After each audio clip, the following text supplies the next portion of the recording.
Greg, welcome to the Seilaco Theater. It's great to be here. Thank you, Jamie. Well, thanks for coming. You like Star Trek. Oh, God, love Star Trek. I like Star Trek. I think we should watch a Star Trek movie. Let's do it. And if we're going to watch a Star Trek movie, we should watch the best Star Trek movie. The best Star Trek movie. Yes, the best Star Trek movie. And everybody knows what the best Star Trek movie is, right? Obviously. Yes, obviously. And I just happen to have it right here. I have it right here. Do you think we both have the same Star Trek movie? It's impossible that we don't. I think that's right. So let's pull it out on 3. Okay. Which is fun to say. Yeah. Okay. 1, 2, 3. What? Sometimes I watch a movie and I love it. Other times, not so much. Then I talk about it with somebody I may or may not be related to, and they don't agree. That's where Movie Advocate comes in. We take a movie we either love or hate and try to convince the other person that they're wrong. And the best part is I win every time because we're talking about movies. Okay, let's go! Greg, thank you for joining me here in the Seilaco Theater, the very fancy grand term I use for the room above my garage where I watch television. Today we are going to advocate for which Star Trek movie we think is the best. I have, of course, chosen Star Trek 6, and you have chosen Star Trek 2. One thing I want to say right off the bat is that when I say best, I don't really mean best. I mean favorite. This is probably the one I watch the most often, and I will get into that and why. Is there anything else that you want to talk about in our little preamble here? Yes, there is. This was very difficult for me because I do happen to love both of these movies. Sure. For different reasons. Sure. And I mean, absolutely love them. But thinking about it, on my end, it is Star Trek II, The Wrath of Khan, that has to take a little precedence over Star Trek 6. Star Trek II and Star Trek 6 was a close call for you. Very. Is there anything else that you would lump into that level? Well, 4 is great for its own reason. Mm-hmm. It's a crowd-pleasing, anybody could watch it. I love introducing people to Star Trek through Star Trek 4. Mm-hmm. Star Trek 3 is okay. It's sort of like, and I don't mean to digress to the previous one, but Star Trek 3 is perfect. It's not standalone in something I would show a non-Star Trek fan on its own. No. But someone that's seen The Wrath of Khan and wants to see the next part, absolutely. But it plays more like if The Wrath of Khan was a season finale, Star Trek 3 would be a season premiere type thing. Yes, that's right. Star Trek 5, nothing needs to be said. Mm-hmm. Of course, 6 is great. I happen to love Generations. I think I love it more than a lot of people in the fandom. I'm very surprised that it doesn't get the love that it deserves. And it got me into the TNG crew. After seeing that movie, I mean, I of course saw episodes at the time in 1994 of TNG, of course. Mm. But after seeing that movie, I'm like, wow, there are so many. I fell in love with the crew because I was always a TOS guy. TOS crew, TOS show, TOS movies. So once I saw Generations, I'm like, I now have to catch up with all of their adventures. Sure. So, I mean, obviously have a lot to say about every Star Trek movie. But if we want to get up to that point, that's what I would say about them. First Contact, we all know is great. It's not actually my favorite. Mm-hmm. But I believe it is shot beautifully. I think I'm not just saying this as a Star Trek fan. I think it's one of the most beautifully shot films ever. Insurrection's met. Nemesis I don't hate as much as other people, but I don't love it. And then we get into the JJ verse. I actually love 09, Into Darkness, and I enjoy Beyond. So now I actually did go through all of them. I think you did. Yeah. One of the things I think Star Trek has done, and the thing that has made me less interested in Star Trek over time, is Star Trek's interest in shifting their tone and shifting their genre. And I find myself very comfortable with the original cast movies and TNG as a TV show. That is a tone and a genre that I enjoy and find very comfortable. I'm not particularly interested in Deep Space Nine, I feel is like a little bit more dramatic than TNG. I'm very quick to point to the Thomas Riker episode where like he just like freaks out on Chief O'Brien, and Chief O'Brien just kind of like makes a face and walks out of the room and never comes into the episode again.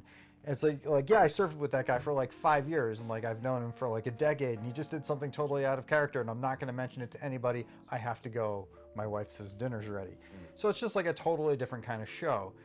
And when TNG made the leap to film, it became a totally different genre. You know, like it's much more of an action series with dramatic elements instead of a sci-fi mystery with action elements sometimes. Well, you know, Generations stayed in the vein pretty much of the TV series. First Contact was a complete sci-fi action film. I don't know, because Generations ends with 3 old men like fighting each other in hand-to-hand combat. It's not like the most exciting thing I've ever seen, but I think it's supposed to be, which is the thing that I think is the reason I don't think it works totally for me. It's the tone. The tone is different. It's very, even though like the idea that like Data's experiencing emotions is a thing they would explore in the TNG show all the time, Data just like looking into the camera and going,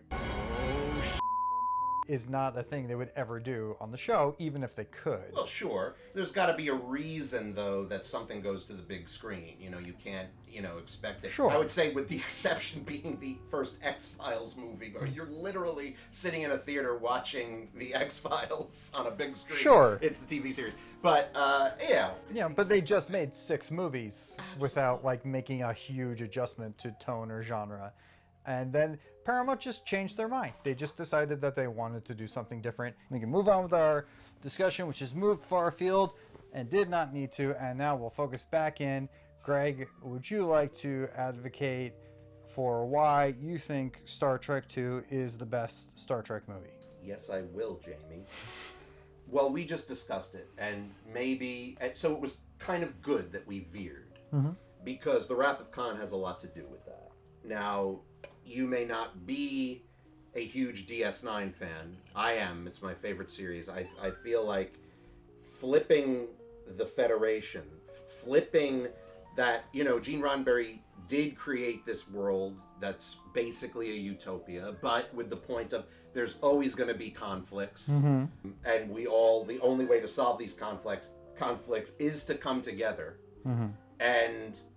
DS9 still does that, but it's hard to believe that a world can be completely void of conflicts.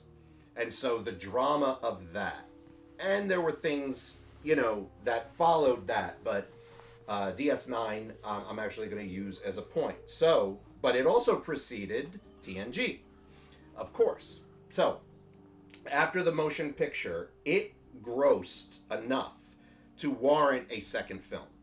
The second film was going to be the make or break for the entire franchise.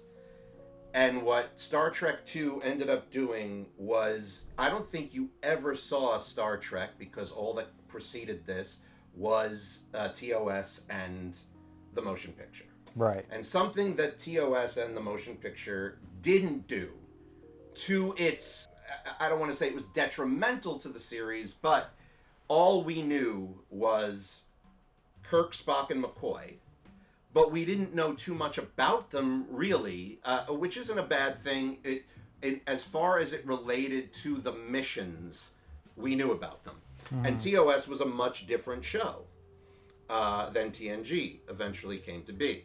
So when The Wrath of Khan came along, we got to know Kirk, particularly, like we never did before. But you need McCoy and Spock to be there as basically the two voices of Kirk's, one is his conscience, the logical end, and the other's, with McCoy, it's sort of like they're both sort of his conscience in different ways, but one's the logical end, one's the emotional end. Mm-hmm. Emotional being McCoy, logical being Spock. We also saw, of course, and I know I'm skipping ahead, Spock's sacrifice at the end. shows you more who Spock is. And he's always been that. And it was the logical thing to do. He explained that. Because the needs of the many and the theme. So Star Trek II starts out with Captain James Tiberius Kirk depressed. He's depressed about aging. He hated that he took the desk job because that's just not who he is. It's a promotion, but a promotion to what? What exactly am I doing? He gets back on the bridge of the Enterprise, and that's it. He's home. And that, all along, was the whole point of Star Trek, that even the theme went all the way from there to Generations, the last time we saw Kirk. But while we didn't see the rest of the crew, we saw Chekhov in his, even Walter Koenig said that's the most they ever gave him, up to that point. And he loved it. He loved being, and he was the logical choice to be Khan's, lackey there. But what am I getting at here? I'm getting at we now know more about Kirk than we ever did before. We see him vulnerable. That's something that then spilled over into the next generation. Captain Picard, very vulnerable, and very much has his emotional blocks, Sure. But this film was all about character. And while it followed Kirk more than any of the other characters, we even learned that Khan had a perspective. It may not be a perspective we agree with, but so he seems to blame Kirk for things that he did. Okay, whatever. Of course, then it follows this great Shakespearean type adversaries. It's Moby Dick. It is Moby Dick. But the whole thing that makes the Wrath of Khan, it's about character. And it never, in all of Star Trek to that point, it never got that deep. So now we are establishing Kirk like we never had before. It makes us understand even things that he did in TOS better.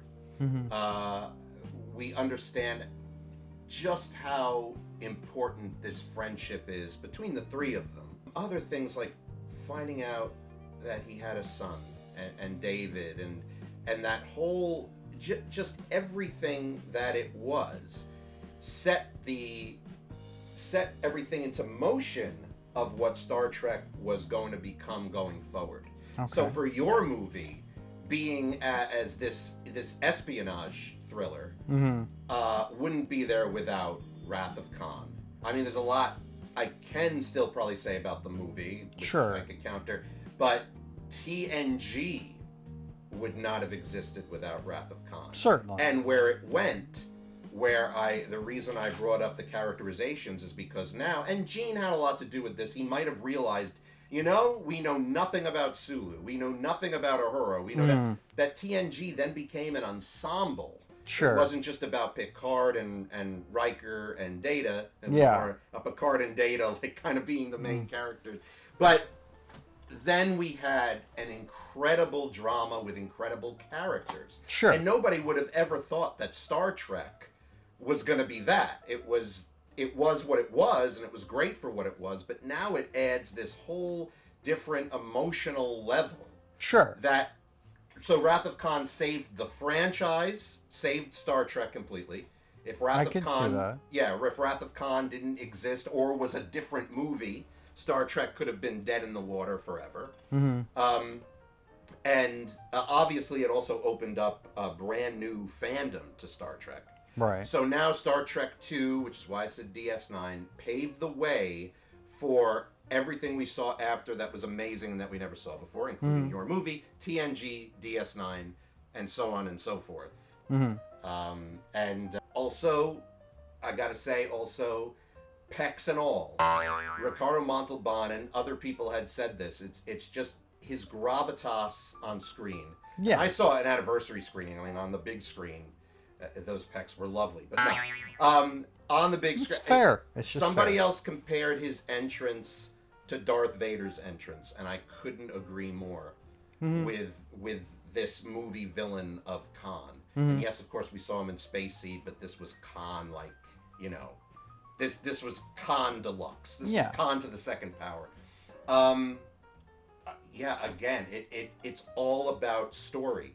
Star Trek had never really been. It was about story, of course. It was about the parables and the, you know. But this is their foray into character drama. Into characters, exactly.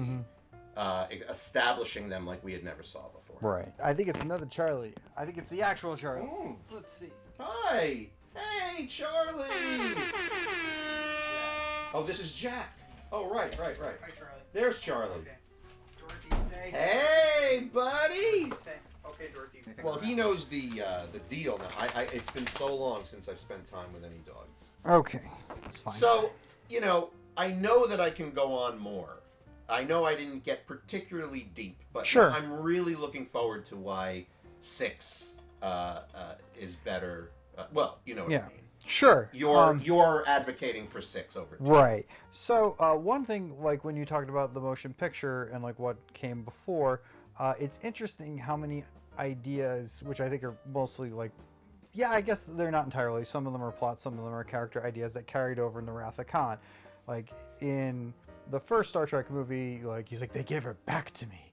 Like he's very excited to be back on the bridge of the Enterprise, right? Just kind of like he is when he takes command of the Enterprise again, even if it's reluctantly in the Wrath of Khan, because he's kind of afraid of himself at that point, right? They changed the uniforms. Yeah.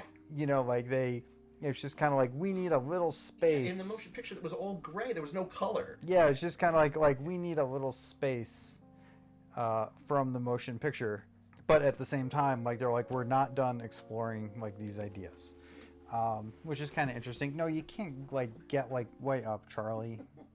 Well, he wants a kiss, I think. I'm sure you would like to give you a lovely kiss, which is very nice, Charlie. But Charlie, do you want to come sit?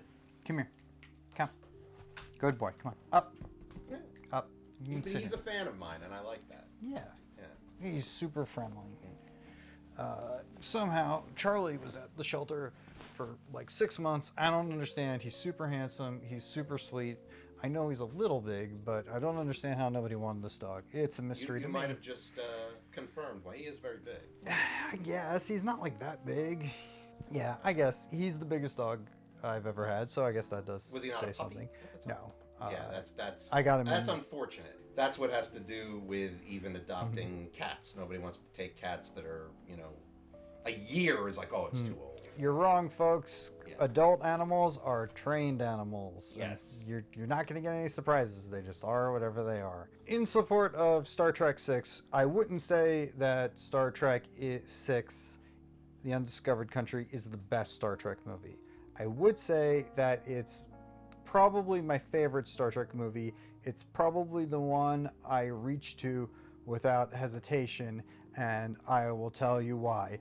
Because generally, I think this movie is a lot of fun, and I would say that it rides multiple tone and genre lines in a way that works, and it's kind of like the most TNG of the Star Trek movies, and which makes sense, right? Like Worf is in the damn movie, you know, as his father or his grandfather or something. Colonel Worf, we are interested in facts, not theories. How could these men be walking?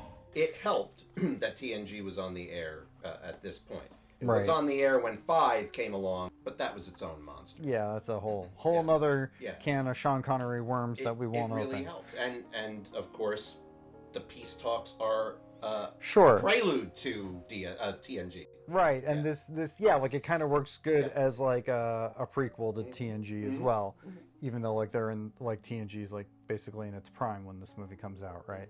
The things that I like so well is that like as long as you were just sort of alive at the time, the allegory that takes place in this movie is just very easy to understand that this movie is about the fall of the Soviet Union, right? And like what do you do and how do you handle it? Like we can see ultimately through TNG like how much better the Federation handled it, as we can obviously see now. We handled the fall of the Soviet Union ultimately now that most of those chickens have come home to roost. I think sci-fi works really well when it's good, easy to understand allegory. Star Trek dinner theater, right? Like it's murder mystery dinner theater. Who done it and why'd they do it? But like you still get like a Star Trek character movie out of it. Even if like Spock and the Viridian Patch might be like a little too, it's like never heard of a Viridian Patch before. Is Star Trek 6 the first mention of the Viridian Patch? I wish I knew. Yeah, I don't know. It just kind of feels like it comes out of nowhere and they're like, fine, there you go. But I was like, okay, fine. Who cares? I'm enjoying myself. I'm having a good time. Yeah, I just kind of feel like everybody gets something to do. Like all of our old favorites are back, right? Like even though Sulu and Shatner can't stand to be in the same room, they found a solution for it, and we got a little bonus Christian Slater cameo. Yeah, just kind of like all our friends came back for one last ride, and then like we ride into the sunset, just like Indiana Jones and the Last Crusade. And some people knew when to stop, and some people didn't. I just think this movie has a little bit of something for everybody, and this movie is never a downer. This movie is almost always fun, always like an exciting adventure, and like you can just pick this movie up and enjoy it and kind of like find like new little things to notice every time you watch it. And it's just a good sit. Nobody's going to be like up for, an hour with a drink trying to decompress after watching Star Trek 6. It's just a fun movie and you enjoy it. It's well made, lots of fun, and when it's over, you can just move on with your life. And that brings me to my point about Star Trek II, The Wrath of Khan. A huge, huge bummer from start to finish. I love the movie. I think it's pretty easy to say that it is the best Star Trek movie of all Star Trek movies. Well, because it's one of the best films of all time, besides, being a Star Yeah, Trek. I mean, I think you can point to just about any aspect of Star Trek II and be like, yeah, it's one of the best scores that you can think of. The Star Trek 6 score is not too shabby. It's not too shabby. I want to point out something else that was pointed out on the Undiscovered Country about your movie. Mm-hmm. They're also showing that they're flawed, our heroes. Sure. Because they're prejudiced. Yeah. They don't even like it, but, you have Kirk saying that the Klingons... He's associating what happened with his son with all Klingons. Yeah, it doesn't seem very Kirkish. So that's great, and that's Star Trek at its core, and they're making an example out of our own, people that at that point we knew for 30 years, I think it was. Yes. So that was great too. I will concede that the idea that Kirk is a secret racist is stupid.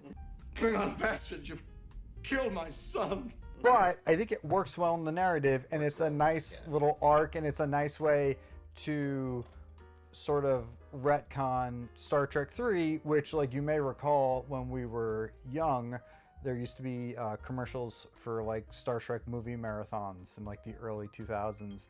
And, like, one channel had something that was called, like, even numbered Trek movies don't suck. And they would just run, like, 2, 4, and 6. I don't think 3 is bad. No, but that sentiment at the time, and that persisted for a very long time, and probably still persists now. And this movie kind of took, it's the original Age of Ultron, if you will. By the time you got to Avengers Endgame, and everybody's like, oh, Age of Ultron's not so great, but then like they kind of made it important. They kind of made Thor: The Dark World important, kind of the way this movie does that for Star Trek 3, which is kind of fun. But the thing about Wrath of Khan is, like, I have to be in the mood to watch Wrath of Khan. Yes, Kirk is depressed about accepting his promotion, about not being out in space, about having to accept getting a little bit older. Gallivanting in space is a game for the young. Uhura's like, what's that supposed to mean? We're not so old, Which is why Carol Marcus was such an important character, even though they dropped her after that. That was terrible, but it's why she was such an important character. Because just like the J.J. Abrams movie. Yeah. I just totally forgot about it. Maybe they wanted to do that as an inside meta joke, yeah, but I don't know. She was important because she represented someone that Kirk was gallivanting with. Sure. Some even say in that episode, was it Court Martial? It might have been Court, where they said he's still, hanging out with that blonde. Even Star Trek Strange New Worlds makes reference to Carol Marcus. Whatever my opinion is on that show is irrelevant at the moment, but they make reference that he's already with Carol Marcus. He has a baby. A baby is coming, but that's retconning. Don't get me started. Sure. But, okay. But, that being said, she represented, we all know Kirk was a player. Yes. So even her, it's like, look where we're at now.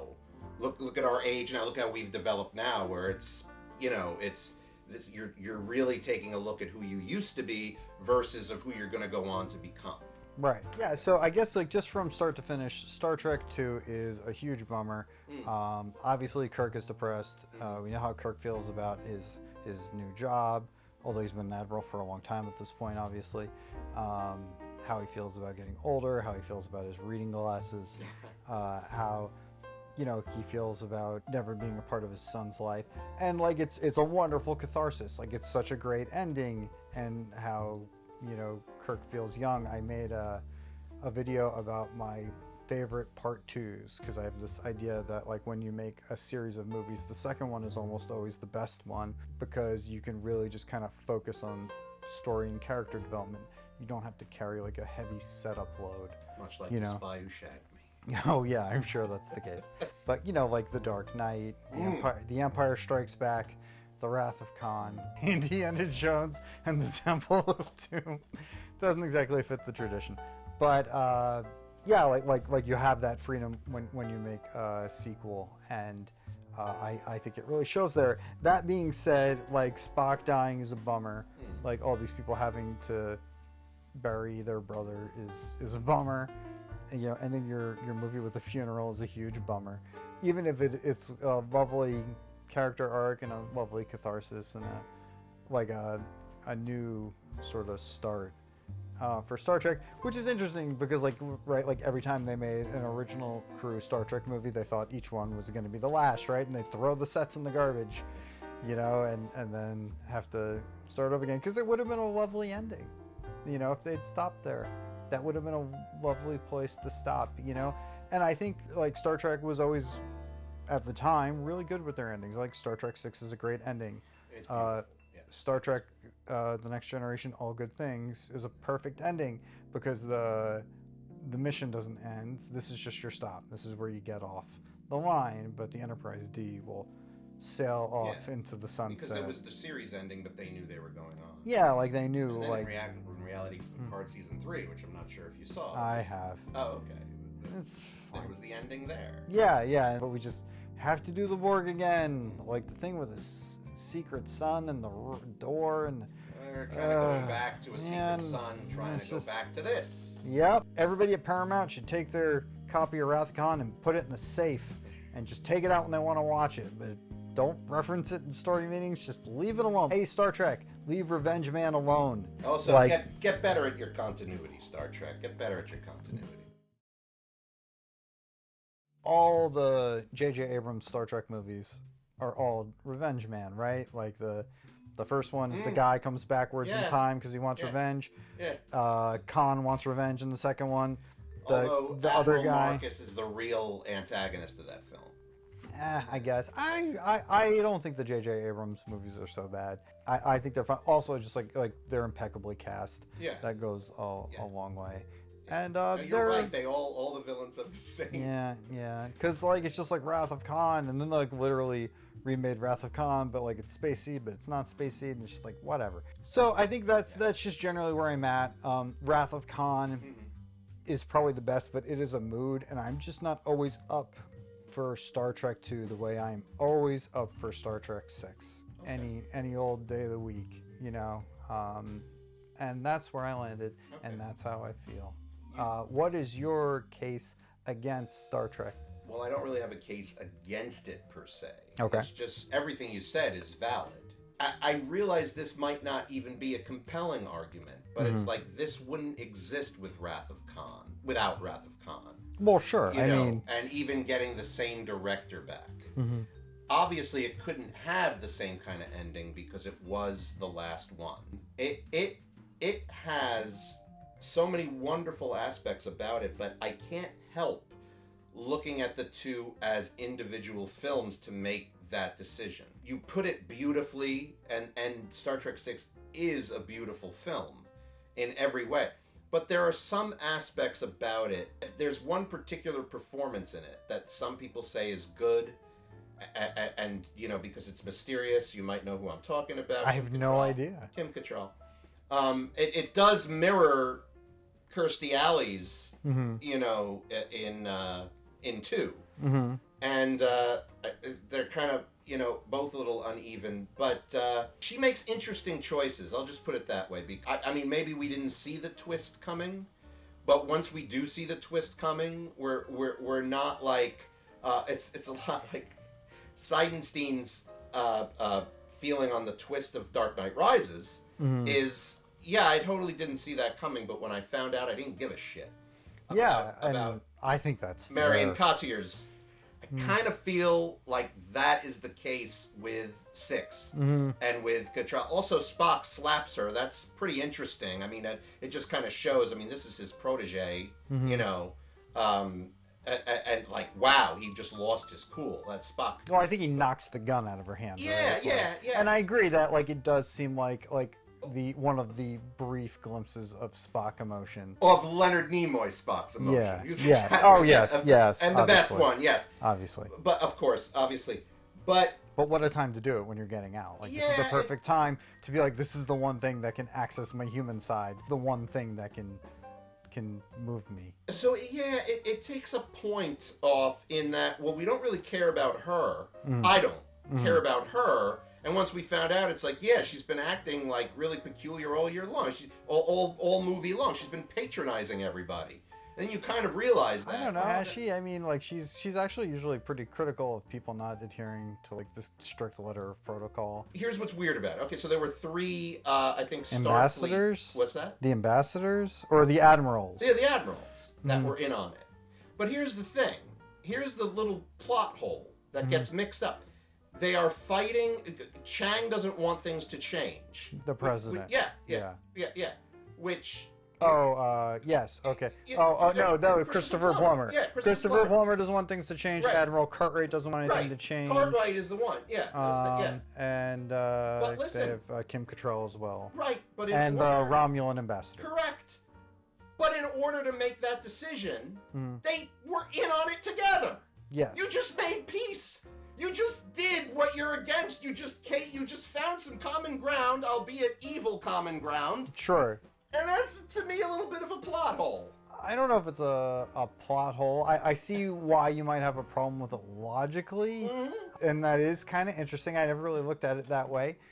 But at the same time, I mean, I think they are just sort of on the side of the military-industrial complex for their own gain. So that you're saying it adds a layer of the corruption and evil. That's how I always took it, like, because I think the non-Klingon conspirators are just like, how could we ever possibly trust them? And I think the Klingon, we all know what this is leading to, the annihilation of our culture. Like, culturally, they cannot surrender. Right. And obviously, I think they obviously get to a point where they realize that it's not about surrendering. It's about becoming allies and being, and having that bond. And that's actually a value that they place very highly on themselves. That's why it goes to where it goes. None of this stuff is in the movie, so it doesn't matter. But also, Spock makes such great points at the summit at the beginning of the film of what would actually happen if peace actually did happen. And then, of course, we know that it worked out quite well. Yeah. You also have Worf's great-great-great-grandfather as the, they're given... He's like the John Adams. He's like the defense attorney. So he's their given counsel. And here you have a Klingon making great points for these humans that are supposed to be their enemy because he's a lawyer and he's being fair about it. It's like John Adams at the Boston Massacre. Right. Unlike Cardassians, who would never do that in a million years. Sure. Even though the Cardassians weren't developed yet. Yes. So I would say, while it's a freaking masterpiece, it really is, those things and those aspects are like you're coming together in order to not come together. And you're making points here to also show that you would be a stronger alliance and a stronger world to come together, and they kind of know that, and it's like, so how would that really harm you? Another way to look at it is that they are showing conservatism at its worst, not at its best, but at its worst, and I get that point, but they make such a great argument. I mean, Kronos, or the planet that is that explodes at the beginning of the movie. Praxis. Praxis. They're showing that. Praxis? Sorry, I was doing my Sulu. Yes. And you know what? I think I will digress and say, if that was really a way to keep Takei and Shatner not filming scenes together, well, fine. But if that was the case, which it may be, it was a happy accident. Sure. Because we're finally seeing Sulu. But that seed was planted in Star Trek 4 when he says, "I hope we're getting Excelsior." Yeah, at the end of the movie. It was he planted wants, there. Yeah. So, I mean, it was... But, you make great points, but it's like, you know, Spock makes those points at the beginning. We also see Cartwright also racist, inherently racist. All those things that are in there, wonderful stuff.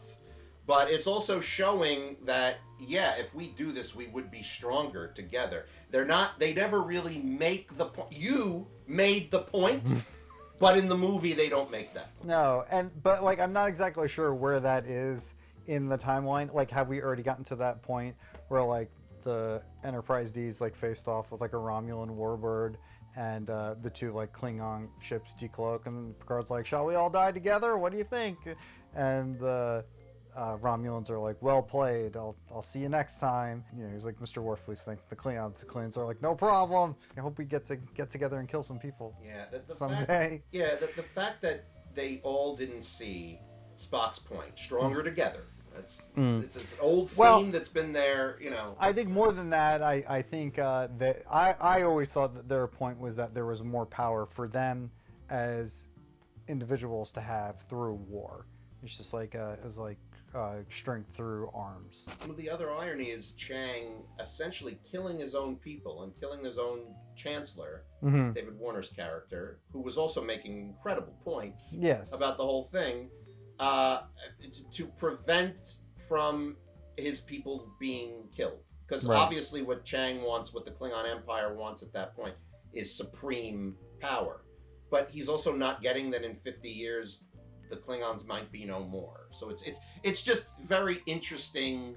Well, I think like the idea is that, like, if they're willing to die fighting, maybe they can go conquer somebody else and move their civilization to a different place. I think it like gives them options, whereas the only option through peace is to just accept the Federation's help, which I think is a thing that this older segment of their population is just not willing to do. Which I think like proves all the doubters on the Federation side's point precisely, right? Like the Admiral Cartwright's, you know, who was like this is the opportunity to murder all the Klingons, which is not very Federation-y. No, which is again another thing in the movie that I think is kind of stupid. But we're deep. Well, they're making a point. I agree, but like we are kind of deep in the crazy Admiral era, I think, of Star Trek. Whether it's the old guy from season 1 of TNG, or, you know, a different crazy Admiral from a different TNG episode, not to be confused with Admiral Nechayev, who I don't think is crazy. No. Or Admiral Dougherty, who will not be joining us for dinner because he got his face melted by F. Murray Abraham. Spoiler alert. But also, he's kind of a crazy Admiral. Over the years, I've come to really respect Nechayev, actually. Yeah. Not crazy, just, you know, just as passionate about honor and duty and code and the law as Picard is. She's just a slightly different person with a pretty different job than Picard. So, Greg, did I convince you that Star Trek VI is the better movie? You made some amazing points. You really did. And I adore that movie anyway. But I am going to stick to my guns. Star Trek II: The Wrath of Khan is the better movie. I can't really argue with that. I think Wrath of Khan is easily the best Star Trek movie, pound for pound, when you line it up against all the other films. Because it's one of the best films of all time. Yeah, it's a great movie. Yeah, versus you can rope people into Star Trek with different movies. You could do it with episodes or whatever. But the Wrath of Khan remains something that is just, it's special to a lot of people and to cinephiles. It also, I think it was what put Horner on the map. I think that film, that score is what put him on the map. And I just think that as a film, just the way it's shot, and they didn't have that much of a budget to even work with to make, I mean, look, Montalban and Shatner don't even have scenes together. Right. I think because it falls under the category of put Star Trek aside and that it's one of the best films of all time. Look, Star Trek 6 might be on my personal favorite film list, but I don't know how it can make one of the best films of all time list. And Wrath of Khan can do that, I think, more than any Star Trek film. And so I have to give it that consideration to say it's the better movie. And yeah, I don't really have any problem with that. But this right here, this is my favorite Star Trek movie, even if it's not the best. Very valid. And I think we made no ground and didn't convince either of each other of anything, because I think we're both sticking with our guns. So I guess that's stalemate. So Yeah. good talk. Good night, everybody.